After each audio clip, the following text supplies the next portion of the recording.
players on this map taking their natural base at the end of the ramp, not going to those rocks, but going forward. Helps a little bit more easier to defend. So we'll see if these players do this in this coming up match. All right, and it looks like we're loading into our second map. Once again, it's going to be another ZVZ. Obviously, we haven't moved on to the next match or anything. And PandaBearMe, I didn't realize this. He's playing for InvUS, like Invasion Esports, the same team Hearthstone's on. Yes, sir. All right, so spawning in our right position, it is going to be our red Zerg player up one game in this best of 5 series. It is Namshar. And spawning in the left side of the map, our blue Zerg playing for Team Invasion USA. It is PandaBearMe.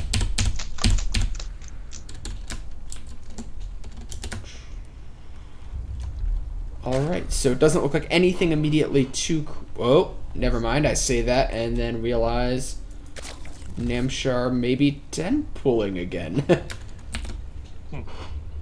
It'll be a very interesting map to 10 pull, and I do believe you have that Overlord. Since the spawns are so close, by the time these links cross, this Overlord from PandaBearMe will see it, or at least eventually see it.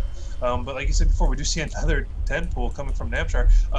This is kind of risky. I mean, if it worked the first time in this smaller map, it might work again. If he could get up 2-0 in a best of 5 off of 10 pulling both times, that's going to be such a huge hit against PandaBearMe. The frustration is there, and the tilt is possibly there. I don't know what he's going to be able to do after this.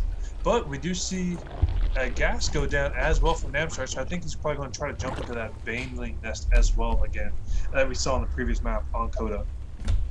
Yeah, and I think that's a really good choice. Like, hey, it worked once. A little mistake here. He missed the drone. Right, he sees it, corrects it. It's going to slow the push down a little bit, but it shouldn't be too significant if the build goes unscouted. Obviously, if it's scouted, or if PandaBearMe makes more conservative decisions, like he is making with this gas pool build, the slight hit that having that drone just sitting there idle causes is going to make a much bigger difference.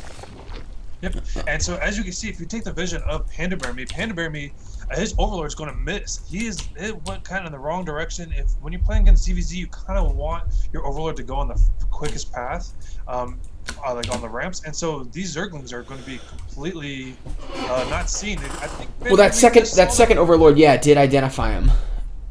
Okay, so now PandaBearMe knows what's up. He gets the speed link down. He's got a queen coming out, a couple lings. I think he needs to get a spine down as well and get those drones out of that gas. He just needs pure gas at this and needs to be able to defend. It looks like it's going to be this, just like the game number 1. Yeah, and this micro is going to be so important here. We do see PandaBearMe already in a much better situation, pulling the drones off the mineral line for just a moment, trying to buffer a little bit for those Zerglings, not wanting to get anything valuable surrounded. And suddenly both players on equal Zergling numbers in terms of what is in PandaBearMe's space. This queen pops out and it's going to provide a lot of extra damage potential. A Baneling that's going down in an area that's going to really reduce the surface area of these Zerglings, but the first Banelings come waddling in from Namshar right away, trying to zone out the Zerglings, allowing Namshar's lings to get on top of the queen of PandaBearMe. These Banelings are so much slower than the Zerglings, but they are able to provide a lot of zoning potential. If he can get them into this drone line, he can cause a lot of damage. Choosing not to detonate them, though, backing off just for a second, is Namshar.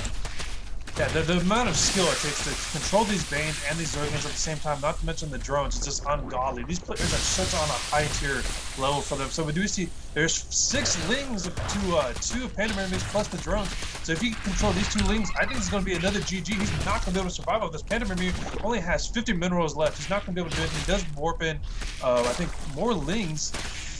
He needs to save these drones. If he gets all these drones, if Namshar gets all these drones, PandaBearMe is going to be done. He's not going to be able to survive, and he survives with 2 drones. Okay, but what does PandaBearMe have going for him? He does have speed. He's going to be able to chase these Zerglings down and kill them basically for free.